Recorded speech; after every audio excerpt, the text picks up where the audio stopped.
Tonight on Nation to Nation, the RCMP closed its investigation 2 years ago into allegations of political interference made by former Justice Minister Jody Wilson-Raybould. But Duff Conacher says the case should be reopened.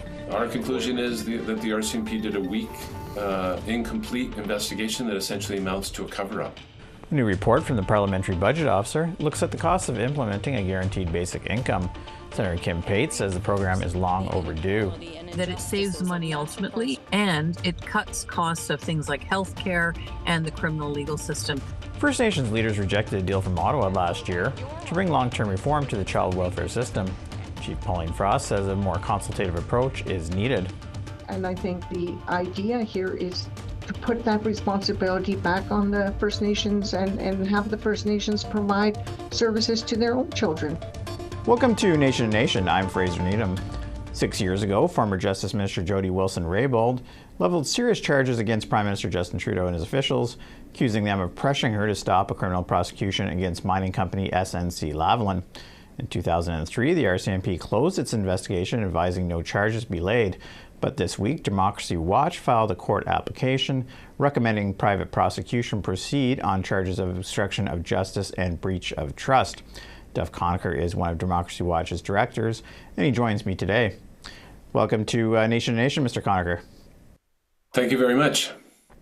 Right, so this, why does Democracy Watch, I guess, want to reopen this case?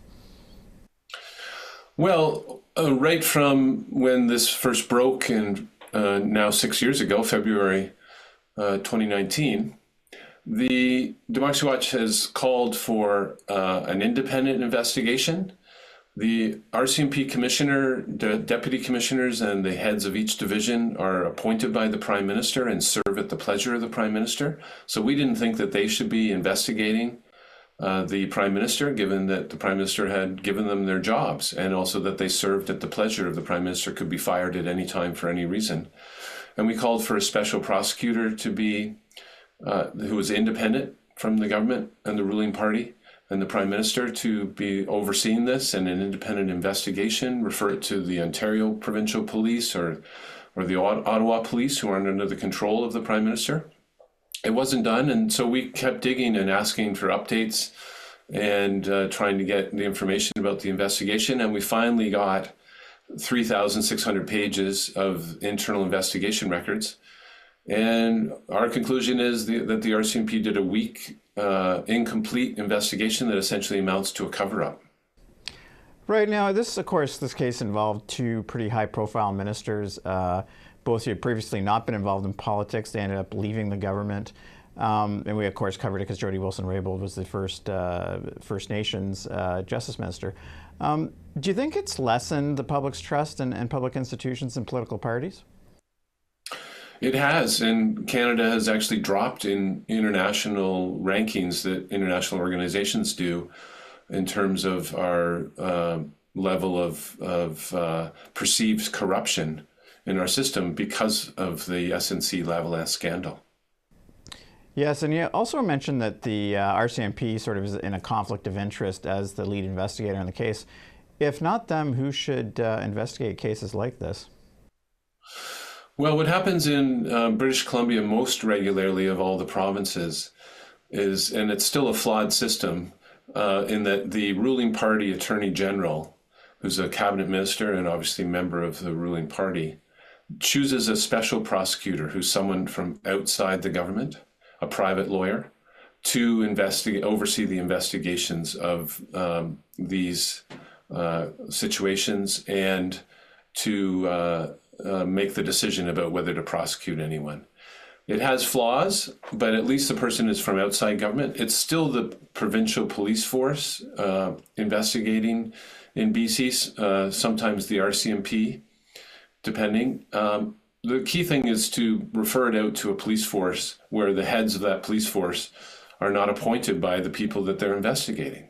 And we think permanently in every province this is needed. Quebec has one already, and we also need one at the federal level. We need anti-corruption police forces that are separate from the regular police to investigate these cases of government corruption, money laundering, anywhere where there's a possibility of political interference because politicians or lobbyists or government officials are involved.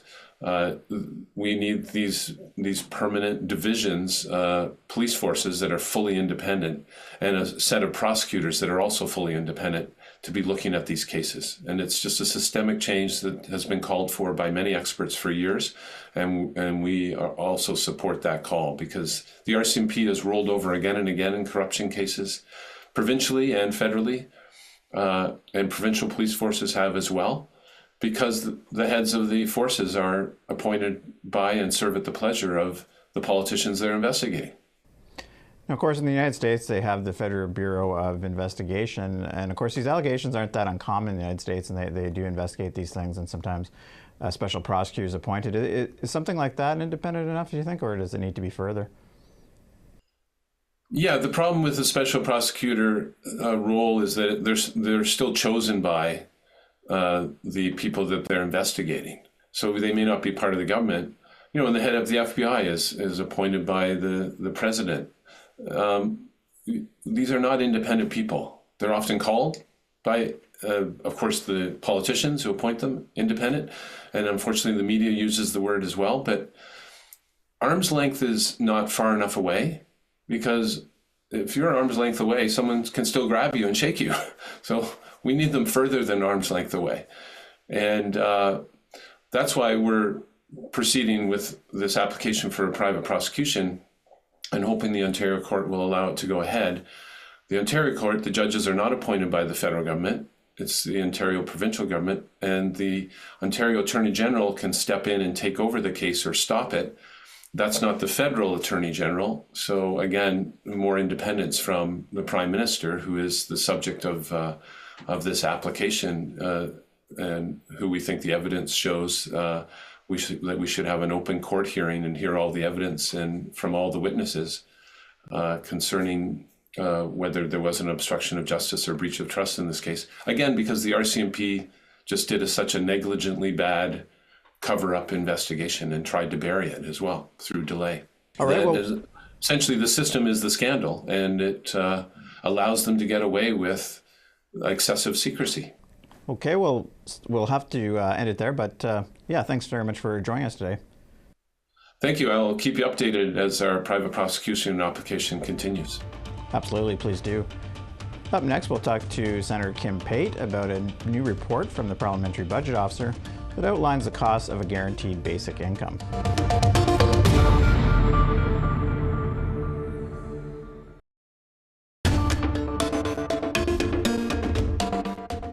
Welcome back. A new report from the Parliamentary Budget Officer says at a cost of $3.6 billion, a guaranteed basic income could reduce poverty by 40%. Reports say Canada currently spends about $80 billion per year on programs to alleviate poverty, such as those to address homelessness, mental health, and addictions. Senator Kim Pate has long been an advocate of a guaranteed basic income and has put forward legislation on the issue. She joins me today from Kingston, Ontario. Welcome back to Nation to Nation, Senator Pate. Thank you very much, Fraser. It's fabulous to be here with you. Right, so obviously a guaranteed basic income is not a new idea, and it seems to make sense on a number of levels. So why has it failed to gain traction at the political level, do you think? Well, I think most people agree that a lot of folks get stuck on the stigma of poor people and the presumption that somehow some people deserve to be poor or are there because of their own fault, and some are not.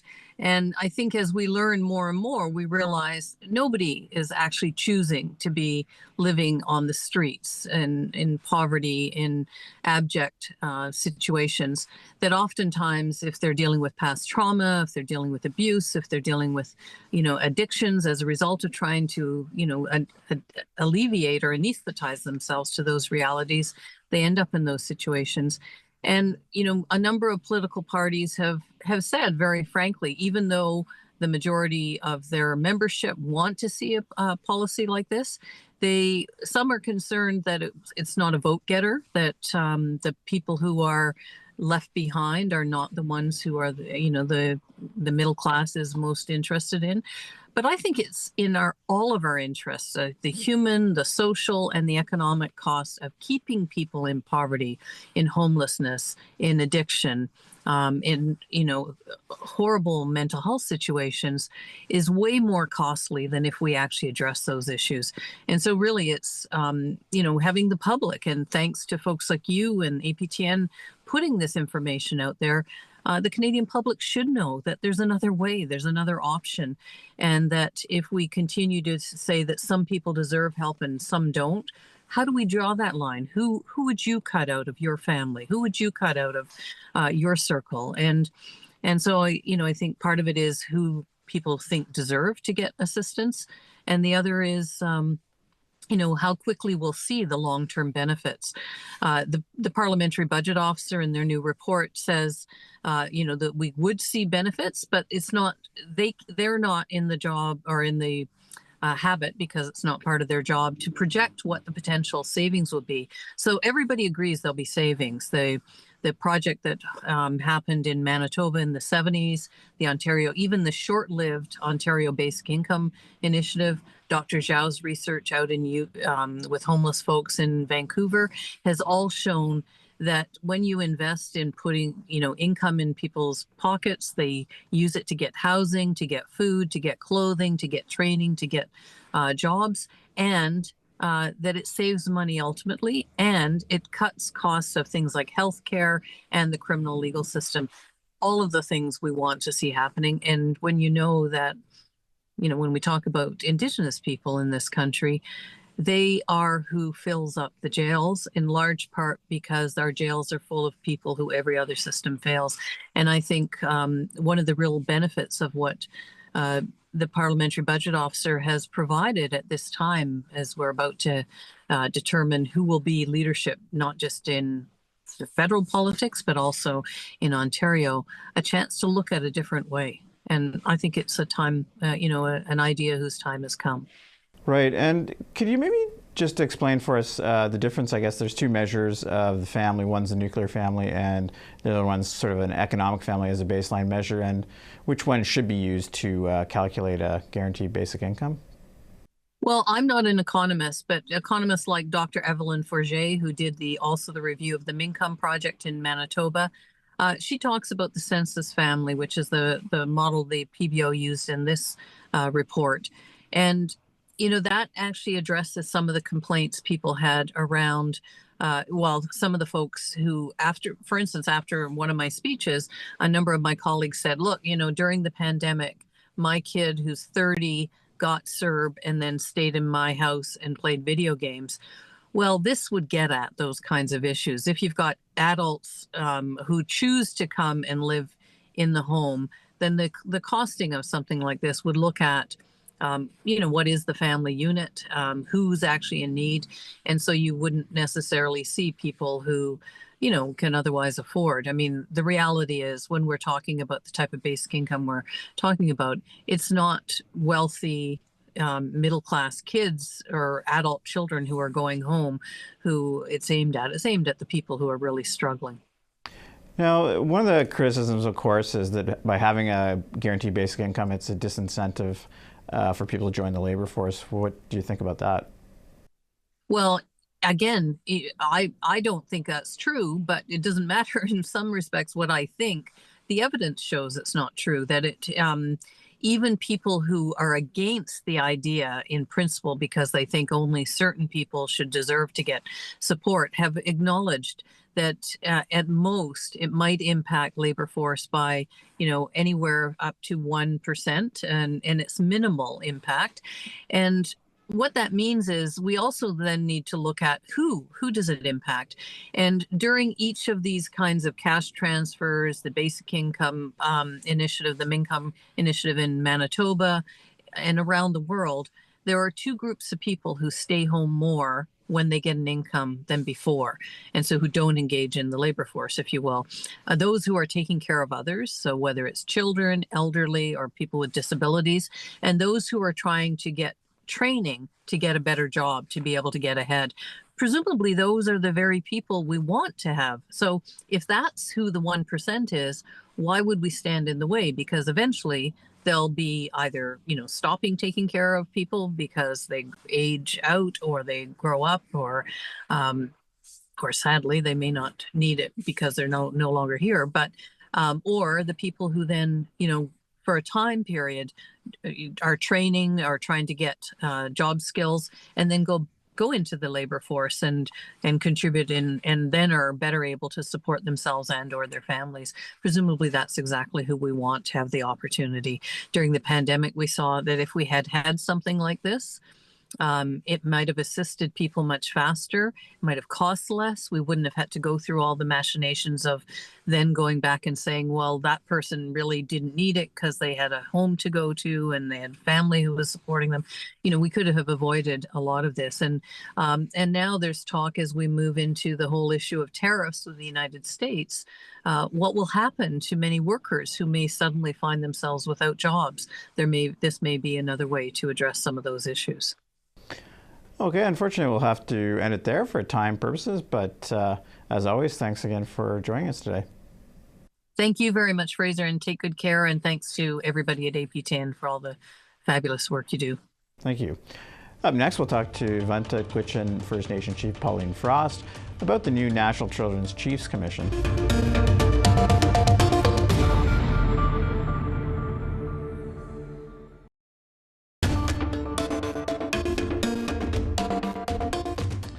Welcome back.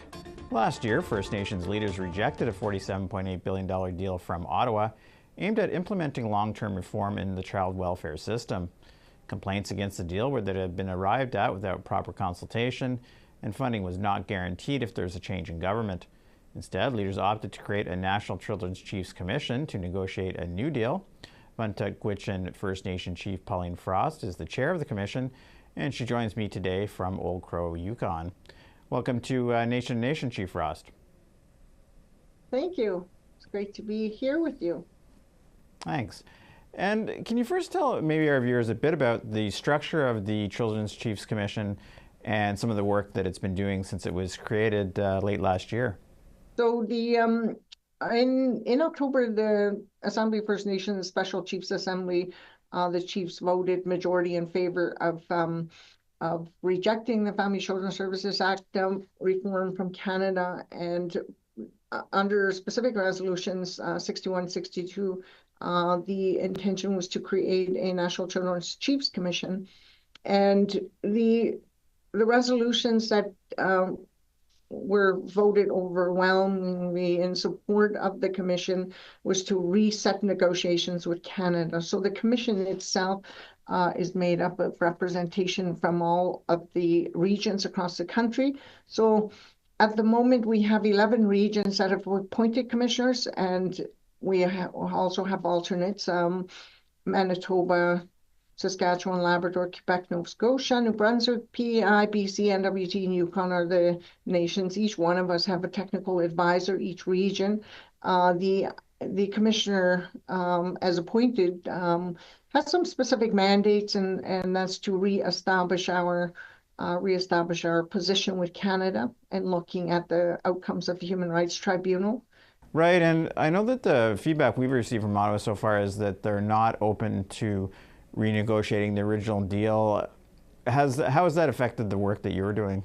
Clearly, we have majority support from the Assembly, the Chiefs in Assembly, and we have clear mandate to go ahead and start negotiating. So we have a negotiating team that we have approved, and we are working with the executive of AFN and really trying to get back to the table with Canada, although they are not prepared to have a region-to-region discussion. They're working solely with Ontario, and our intention is to try to bridge that gap and work through AFN, and with AFN look at providing some executive oversight, that being myself as the chair and Deb Foxcroft as the co-chair. We have an appointed legal counsel as well, Scott Smith and Liam Smith, no relation. One lives in BC and the other lives in Nova Scotia. So we've defined terms of reference on the Chiefs Commission and the negotiating team. So we have been doing a lot of work behind the scenes. We had our first in-person meeting in January on Squamish traditional territory. It was really actually quite beautiful just to meet as commissioners and set a strategy going forward and setting some parameters around preparing for negotiations. Now, one of the criticisms, as you know, was that the original agreement hadn't been done with enough consultation. It was the criticism was arrived behind closed doors too quickly.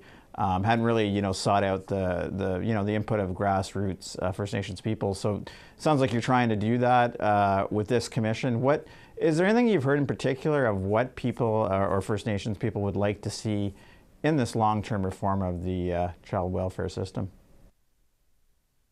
Well, thank you. Great question. So the funding approach as it was rolled out clearly wasn't needs-based. It wasn't responsive to specific circumstances of each community. It was very restrictive in that it addressed children on reserve. It didn't speak about self-governing First Nations or the relationship that treaty groups have with the Crown. The funding is time limited, has no guarantees after 10 years. You review it on an annual basis. Governance mechanism really was a secretive bureaucratic process, and it didn't involve First Nations, so lacked decision-making or accountability by First Nations, because clearly we're the ones that need to, we need to be directly involved. And so UNDRIP speaks about free, prior, and informed consent, and this went ahead without that. In fact, Yukon had something like 2 weeks to respond to an agreement that we had not been involved in, nor were we involved in the negotiations or the outcomes. And I think NWT was left completely off the table and wasn't involved in any of this. So a number of jurisdictions had disputes with the process, and we want to ensure that it offers meaningful commitment to self-governing nations, that it offers meaningful commitment to the commission.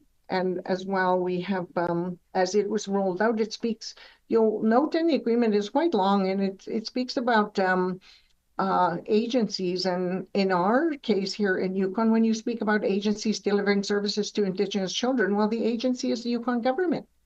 Well, that seems to be the barrier, one of the barriers, right? You deliver equitable, fair, transparent, culturally relevant programs and services to Indigenous children. You're not going to do it by a bureaucratic process that's already broken. That's not doing a very effective job. And I think the idea here is to put that responsibility back on the First Nations and have the First Nations provide services to their own children. Okay, well, yeah, all very good points. Unfortunately, for time purposes, we'll have to end it there. But thanks once again for joining us today, Chief Frost. Thank you. I really appreciate the time, and we'll keep putting the pressure on and looking out for the Indigenous children and ensure that we meet their needs. And as we go ahead and review the Jordan's Principles agreements as well, it's the same idea there. It's no different from the outcomes right now of the Human Rights Tribunal and the mandate the path we're on. So I appreciate the time to speak with you this morning. Thanks. That concludes this week's episode of Nation to Nation. If you missed any part of tonight's show, you can check out our podcast at aptnnews.ca/podcast. I'm Fraser Needham. Good night.